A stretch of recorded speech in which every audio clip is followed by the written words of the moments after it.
So, the second Korean War DLC has hit. It may not be the Scandinavian DLC that we're all looking forward to, but it does give us access to the brand new campaign, the 1992 Second Korean War.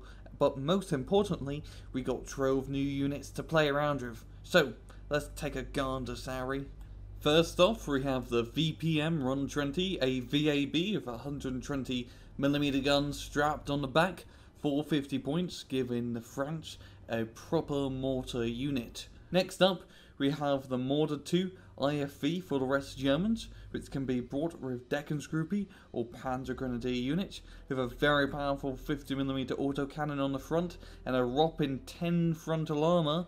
It can survive a lot of shots and dish out a lot of damage. The only downside is you can only get one card of Mortar 2s per deck. Here we have the USA Patriot missile with a very long range of 5,600 meters, the longest range of any AA unit in-game, with high accuracy and a high HE power.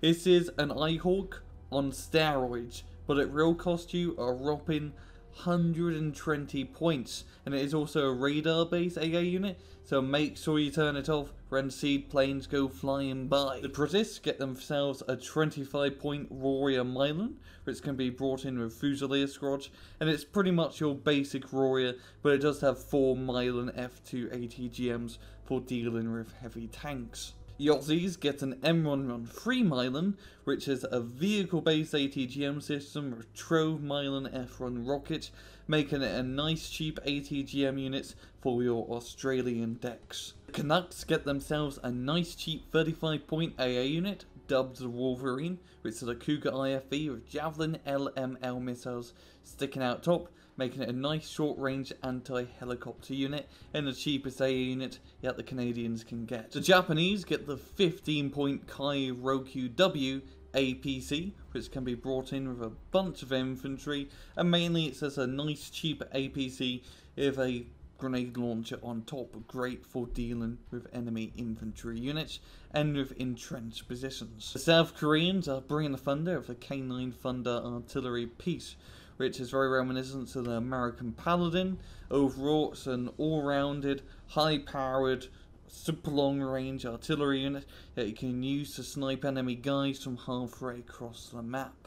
The Chinese are bringing the JH-7 to the battlefield, and for 130 points you get the Rai J7 Fire and Forget TV guided missiles, which will absolutely destroy tanks with 26 AP, and short range missiles for close range air defense. Has good speed of 900 km an hour and good ECM at 40%, and overall a very survivable and affordable ground attack plane. The Spetsnaz GRU are going to be doing the Russians' dirty work for 25 points, bringing the AKS-74U, the RPG-26, which notably does 20 rounds a minute, and the Dragunov SVD. Also, it's a 10-man infantry squad that can be brought in a variety of APCs to even hind helicopter transport.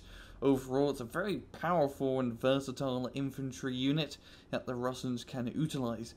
The only downside is you only get 4 of them per card, and you can only get 2 cards of these guys. The North Koreans get a new AA piece, the M1992 SPAAG for 55 points, which stat rise is very similar to a Flak Panzer Gepard that the West Germans get, mainly used for shooting down helicopters and stunning up planes.